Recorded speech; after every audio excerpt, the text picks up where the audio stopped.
กับสบายดีทุกคนมื้อนี้เราจะมาเฮ็ดชาเลนจ์ก็คือเราจะลิ้น10เกมเนาะเราจะมาเบิ่งว่าเราจะชนะจักเกมแล้วก็แพ้จักเกม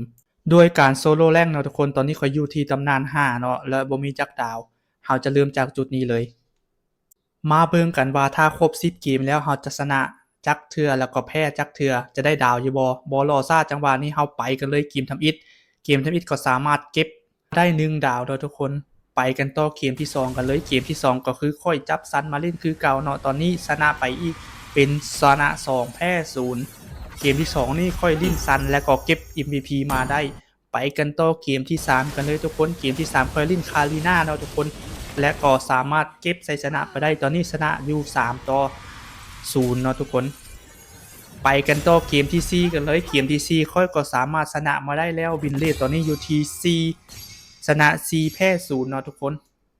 บ่รอช้าไปเกมต่อไปกันเลยเนาะทุกคนเกมที่5ก็คือ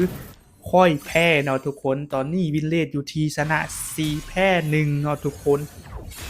บ่รอช้าไปกันต่อเลยและเกมที่6ก็คือค่อยแพ้อีกแล้วเนาะทุกคนวินเรทตอนนี้อยู่ที่ชนะ4แพ้2บ่รอช้าทุกคนไปกันต่อเกมที่7กันเลยเกมที่7ก็คือค่อยแพ้อีกแล้วเนาะทุกคนก็คือวินเรทตอนนี้อยู่ที่ชนะ4แพ้3ไปกันต่อเกมที่8เกมที่8ค่อยก็แพ้คือเก่าเนาะทุกคนตอนนี้วินเรทอยู่เสมอกันเนาะชนะ4แพ้4บ่รอช้าไปเกมที่9กันเลยเกมที่9ค่อยสามารถชนะมาได้เนาะทุกคนตอนนี้วินเรทอยู่ที่ชนะ5แพ้4บ่รอช้าไปกันต่อเกมที่10กันเลยเกมที่10ก็คือค่อยสามารถชนะมาได้เนาะทุกคนตอนนี้วินเรทอยู่ที่ชนะ6แพ้4เนาะทุกคน